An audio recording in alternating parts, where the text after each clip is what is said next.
Apa? Mogok. Mogok terus? Ya nggak tahu itu kabelnya bukit apa nih. Ya nggak tahu itu kabelnya bukit apa nih. Kabelnya bukit apa nih.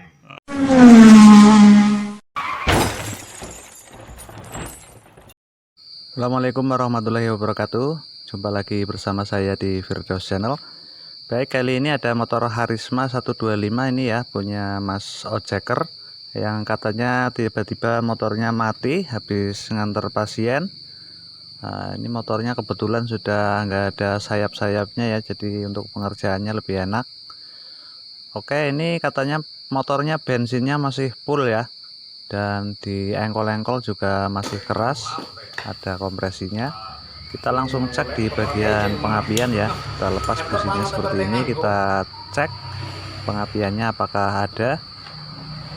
Nah, kita kontak, ternyata ini akinya sudah soak ya, sudah nggak ada arusnya.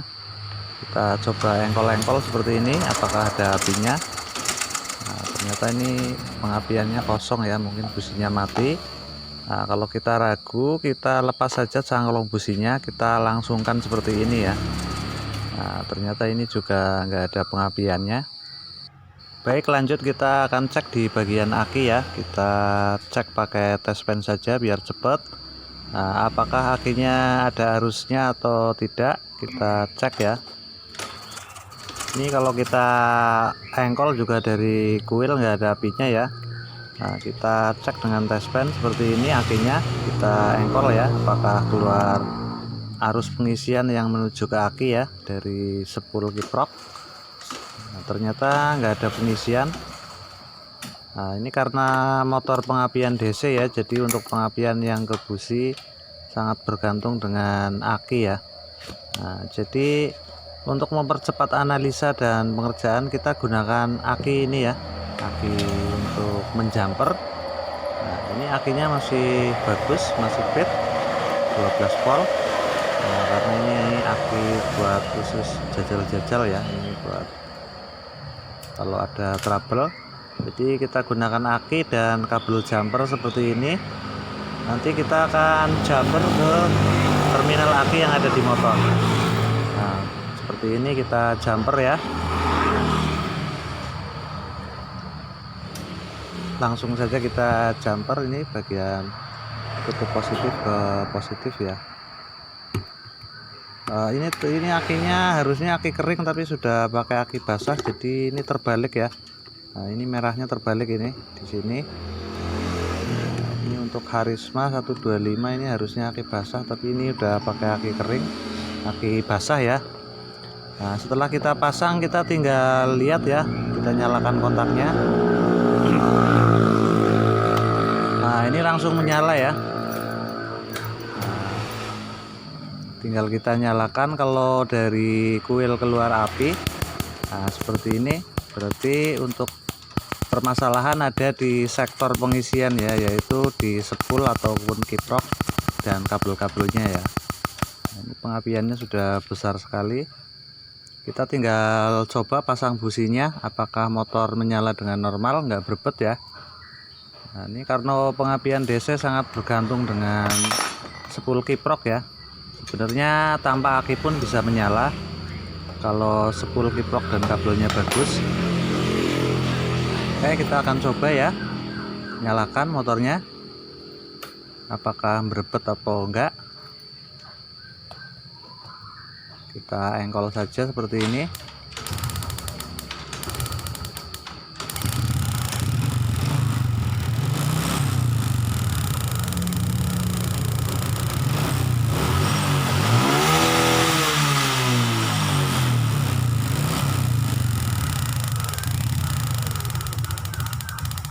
Menyala dengan normal ya, tanpa berbet, berarti mutlak ini permasalahan ada di sektor pengisian, di spool ataupun kiprok regulator ya.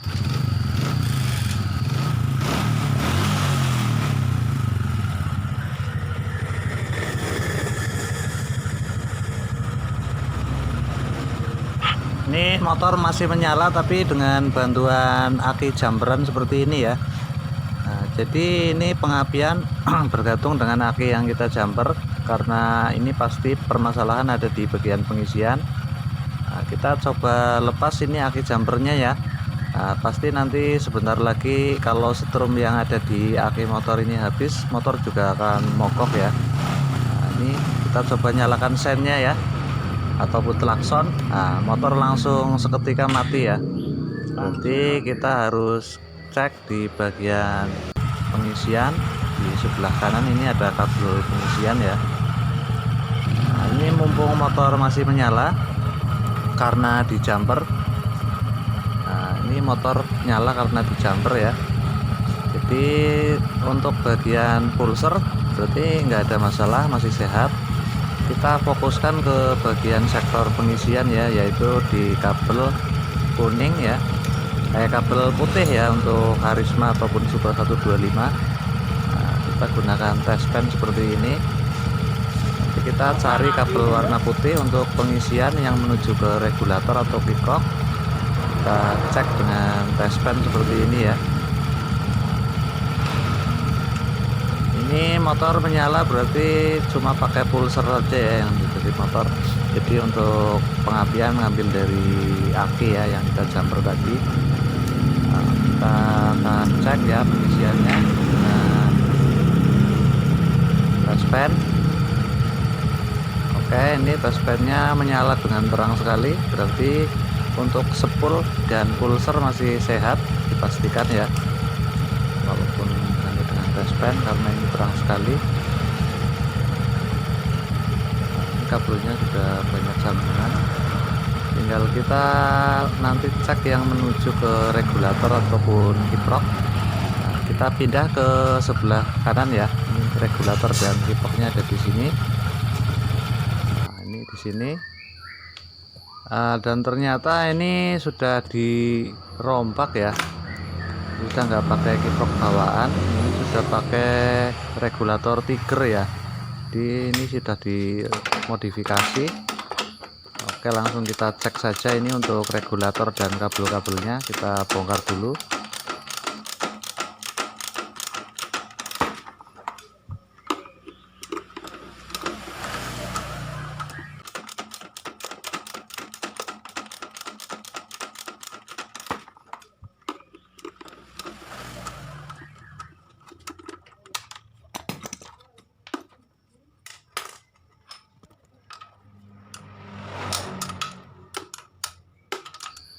Oke, setelah kita buka ternyata di bagian soketnya ini terbakar ya.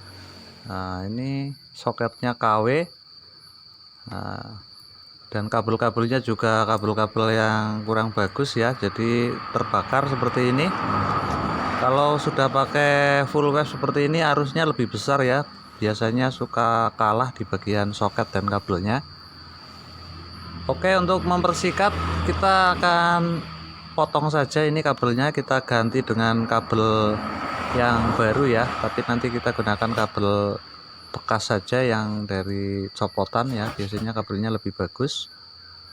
Nah, ini terbakar di bagian soket ya, kita mending gunakan kabel bekas tapi yang original ya, biasanya ada di copotan-copotan bengkel-bengkel mobil ataupun bekas kabel bodi lama ya.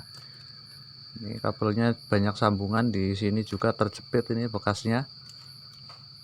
Kalau tidak ada soket yang ori, mending kabelnya nanti kita langsung solder saja ke terminal regulatornya, jadi lebih aman ya, tanpa getaran. Kabelnya juga tidak panas. Ini di bagian sini tadi ini banyak yang kejepit. Untuk sambungan-sambungannya juga menumpuk ya, jadi untuk menyambung kabel harusnya jangan berjejer, jadi zigzag. Kalau terkena panas nanti tidak ngelupas ya, apalagi tanpa solder. Nah, jadi seperti ini untuk mempersingkat ya, kita solder langsung seperti ini tanpa soket. Nah, nanti untuk dalaman soketnya kita kasih lem sealer seperti ini kabel input ya, 2, dan yang merah aki, hijau massa, dan 1 ke kontak ya. Untuk mempersingkatnya kita ini sudah solder semua ya. Ini semuanya kita solder tanpa soket, jadi lebih aman. Tinggal kita rapikan saja dengan isolasi ya.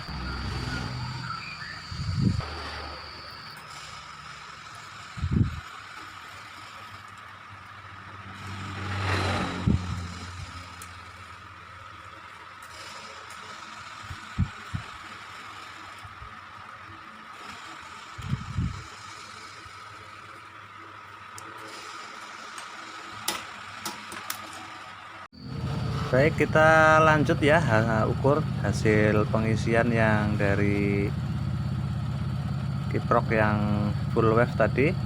Nah, ini di keadaan langsam, kita lihat di avometer ini udah terbaca 14,6 volt ya, ini keadaan langsam. Dan kalau di gas di 5000 rpm dia bisa mencapai sekitar 16 volt ya. Memang kalau untuk regulator tiker yang full wave ini lampunya terang sekali seperti ini. Jadi untuk teman-teman yang kepengen lampunya terang bisa pakai regulator full wave ya, pakai tiker. Untuk tutorialnya nanti kita akan bikinkan ya untuk Harisma full wave. Udah beres. Oke, ini lampunya terang sekali pakai regulator tiker. Untuk tutorialnya ditunggu di video selanjutnya. Terima kasih. Assalamualaikum warahmatullahi wabarakatuh.